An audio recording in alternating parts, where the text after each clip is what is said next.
देख रहे हैं डार्क फाइल्स। तो चलिए बढ़ते हैं आज की इस कहानी की ओर। मौसम देखकर लगता है कि अभी बारिश होने वाली है। सभी दरवाजे खिड़कियां बंद रखनी पड़ेगी। ऐसा सोचते हुए विहान खिड़की की ओर मुड़ा ही था कि अचानक उसका मोबाइल बजा। विहान ने सोफे पर रखा अपना मोबाइल उठा लिया और स्क्रीन पर जो नंबर देखा तो उसे हैरत होने लगी। वो कुछ देर शॉक होकर मोबाइल हाथ में पकड़े उसे देखता रहा। फिर मोबाइल के वाइब्रेट होने पर वो सोच से बाहर आया और उसने कॉल उठा लिया। क्या तुम घर पर हो विहान? सामने से आवाज़ आई। हाँ, विहान ने शॉक की हालत में जवाब दिया। मैं आ रहा हूँ तुमसे मिलने, सामने से कहा गया और फिर कॉल कट हो गया। विहान मना नहीं कर पाया और कॉल के कटने पर अपने भूतकाल में खो गया। 5 साल पहले विहान और सुधीर दोनों जिगरी यार थे जब तक उनकी मुलाकात निशी से नहीं हुई थी। निशी उनके कॉलेज की दोस्त थी और काफ़ी खूबसूरत भी थी। पहली नज़र में ही विहान उसे दिल दे बैठा था, लेकिन ये बात जानते हुए भी सुधीर ने निशी को प्रपोज किया और उससे शादी कर ली। उसके बाद से विहान उन दोनों की ज़िंदगी से हमेशा के लिए दूर चला गया। पिछले 5 सालों से उसने कभी भी निशी और सुधीर की ज़िंदगी में दखल नहीं दी और ना ही कोई ताल्लुक़ रखा था। सुधीर ने भी कभी विहान की कोई खबर नहीं ली और ना ही कभी उसे फ़ोन किया था। आज अचानक अपने मोबाइल पर सुधीर का नंबर देखकर विहान का मन भर आया और पिछली सारी बातें उसकी आंखों के सामने दौड़ने लगी। विहान अपनी सोच से तब बाहर आया जब उसे बेल की आवाज़ सुनाई दी। विहान ने जाकर दरवाज़ा खोल दिया। सुधीर दरवाजे के बाहर खड़ा था, पूरी तरह से भीगा हुआ था। विहान ने उसे घर के अंदर आने को कहा और उसके हाथ में तौलिया थमा दिया। अब उसका ध्यान घर के खिड़कियों की ओर चला गया। घर की सभी खिड़कियां ज़ोर ज़ोर से आवाज़ करते हुए हिल रही थी। विहान पास की खिड़की के पास गया और उसने बाहर झांक कर देखा तो बादल गरज रहे थे, बिजली कड़क रहे थे। बारिश कब की शुरू हो चुकी थी और अब तक उसे इस बात की कोई खबर तक नहीं थी। उसने सभी खिड़कियां बंद की और दरवाज़ा भी अंदर से बंद कर लिया। उसके बाद विहान सुधीर के पास बैठ गया। तब तक सुधीर ने अपना भीगा हुआ शरीर तौलिए से साफ कर लिया था। 5 सालों बाद मिले थे दोनों। इतने सालों में काफ़ी कुछ बदल गया था। नॉन स्टॉप बात करने वाला सुधीर और साथ ही विहान, उन दोनों के पास ही बोलने के लिए शब्द नहीं थे। इतने सालों बाद आज पहली बार वो आमने सामने आए थे और फिर भी चुप थे। फिर विहान ने ही पहल की और पूछा, तुम यहाँ कुछ काम है क्या? हाँ, दरअसल काम तो है, मगर कैसे कहूँ समझ नहीं आ रहा। सुधीर ने विहान से नज़रें चुराते हुए बात की। तुम मेरे घर आए हो, तुम्हें निराश नहीं करूँगा। मुझसे जितना बन पड़ेगा उतनी कोशिश करूँगा। कहो, क्या काम था? विहान ने पिछली बातों को नज़रअंदाज करके सुधीर से कहा, मुझे पता है कि मैंने तुम्हारे साथ गलत किया है, मुझे इस बात का पछतावा भी है, मगर प्लीज़ मेरी मदद कर दो। मेरे साथ इंदौर चलो, बाकी बातें मैं रास्ते में समझाता हूँ। सुधीर ने हाथ जोड़कर माफ़ी मांगते हुए कहा। विहान भी सुधीर की मदद करने को राज़ी हुआ और उसके साथ जाने लगा। सुधीर ने उसे बताया कि उसकी और निशी की 3 साल की बच्ची है। उसके दिल में छेद है और परसों उसका ऑपरेशन है। फिलहाल वो लाइफ केयर हॉस्पिटल में एडमिट है। सुधीर चाहता था कि उसके ऑपरेशन के लिए विहान कुछ मदद करे। विहान भी राजी होकर सुधीर के साथ इंदौर चला गया। वहां जाने पर सुधीर विहान को सीधा हॉस्पिटल में ले गया। विहान भी उसके पीछे पीछे चल रहा था। फिर जहां उसकी बेटी एडमिट थे, उस कमरे की ओर वो दोनों चल रहे थे। लगता है मेरा मोबाइल गाड़ी में ही छूट गया। तुम अंदर जाओ, मैं अभी लेकर आता हूँ। यह रहा वो कमरा जहाँ मेरी बेटी एडमिट है। सुधीर ने विहान को कमरा दिखाते हुए कहा और वो बाहर चला आया। विहान कमरे के अंदर गया और देखा कि वहाँ एक लड़की बेड पर पड़ी हुई थी। शायद वो सो रहे थे। उसे लगा कि शायद निशी भी यहाँ मिलेगी, मगर उस कमरे में वो बच्ची अकेली ही थी। विहान उस बच्ची के पास जाकर बैठा और सुधीर के आने का इंतज़ार करने लगा। कुछ देर बाद उसे किसी के आने की आहट हुई। उसने मुड़कर देखा तो वो बस देखता ही रह गया। कमरे में कोई और नहीं बल्कि निशी आ गई थी। आज भी वो पहले जितनी ही खूबसूरत थी। विहान को वहाँ देखकर निशी को बहुत हैरानी हुई। तुम ये यहाँ कैसे? वो बस इतना ही बोल पाई। दरअसल मुझे सुधीर ले आया। विहान ने सक पकाकर अपनी नज़र झुकाते हुए कहा। ये कैसे हो सकता है? सुधीर तुम्हें यहाँ कैसे ला सकता है? विहान की बात सुनकर निशी ने बड़े ही आश्चर्य से कहा। मैं सच कह रहा हूँ, सुधीर ही मुझे यहाँ ले आया। तुम चाहो तो उससे पूछ सकती हो, वो अभी आता ही होगा। इस बार विहान ने निशी की आंख में आंख मिलाते हुए कहा। ये कैसे हो सकता है? ये नहीं हो सकता। सुधीर तुम्हें यहाँ कैसे ला सकता है? निशी ने विहान की तरफ देखकर एक बार फिर आश्चर्य किया। क्यों? ऐसा क्यों नहीं हो सकता? क्योंकि सुधीर अब इस दुनिया में है ही नहीं। 2 महीने पहले ही उनकी मौत हो चुकी है। वो मर चुका है।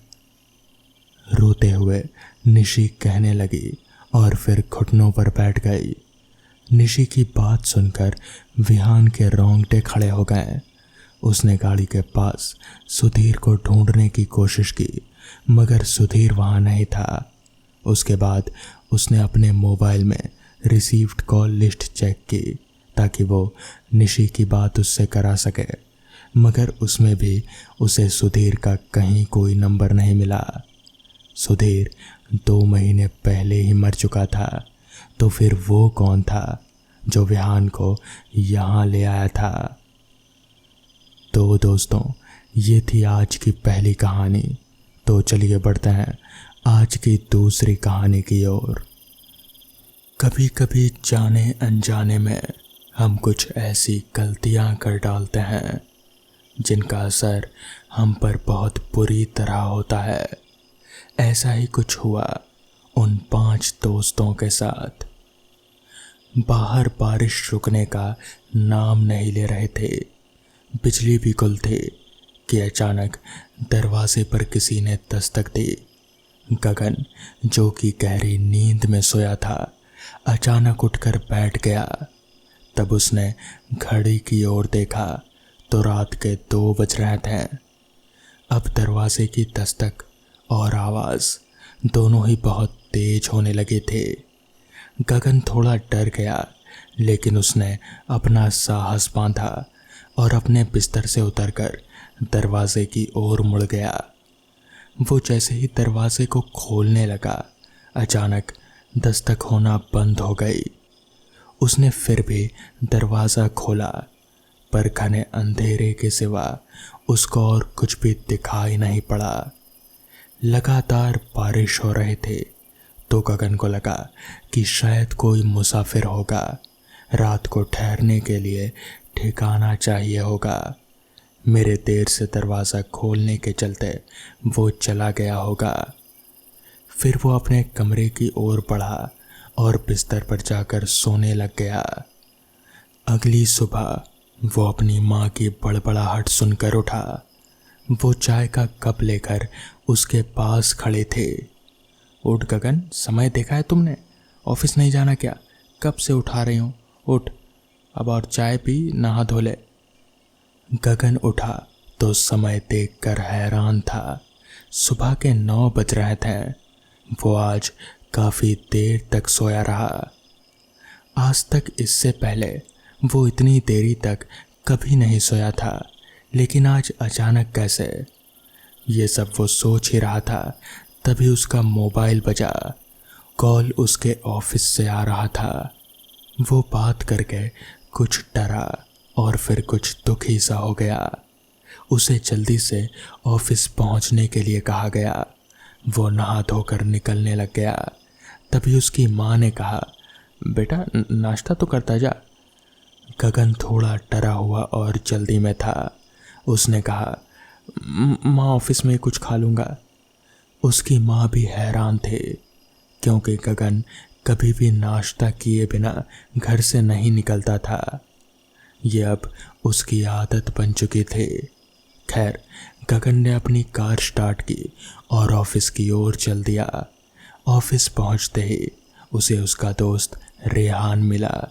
वो बहुत ही दुखी और उदास दिख रहा था। गगन ने कुछ पूछना चाहा, लेकिन पूछ नहीं पाया। ऑफिस का दरवाज़ा खोलते ही उसे सुनने के लिए मिला कि मदन अब इस दुनिया में नहीं रहा।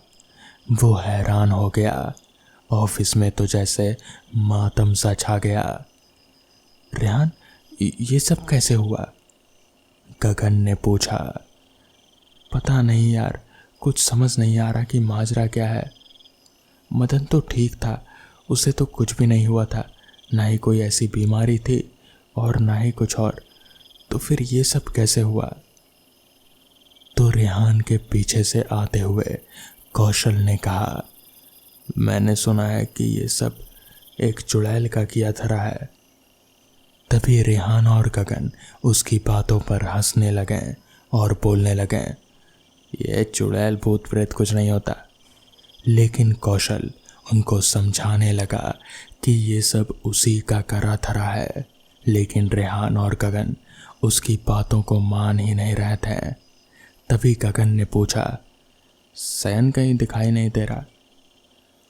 तभी उसकी बात को बीच में काट कर ही कौशल बोला, 1 हफ्ते की छुट्टी पर है। तो इस पर रेहान बोला, मैंने उसे फ़ोन लगाकर मदन के बारे में बताना चाहा, लेकिन उसका फ़ोन लगातार बंद आ रहा था। मदन उन लोगों का कितना अच्छा दोस्त था, सभी लोग यही सोच रहे थे।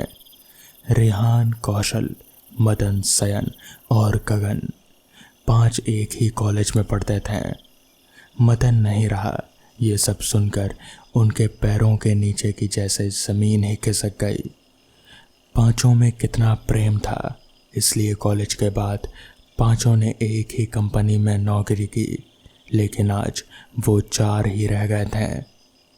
तीनों इस बात से दुखी थे, पर और किया भी क्या जा सकता था? क्या सच में ये सब चुड़ैल का किया धरा था? गगन, उसके दिमाग में बस यही चल रहा था। कुछ दिनों के बाद सयन की लाश एक होटल से बरामद हुई। अब बस वो तीनों ही बचे थे। तीनों ही बहुत दुखी थे। उन 5 में से अब सिर्फ 3 जिंदा थे। तीनों ने मिलकर सयन की चिता जलाई, क्योंकि सयन के आगे पीछे कोई नहीं था। उस वक्त तीनों का रो रो कर बुरा हाल था। कॉलेज में ही वो अपने चारों दोस्तों से मिला था।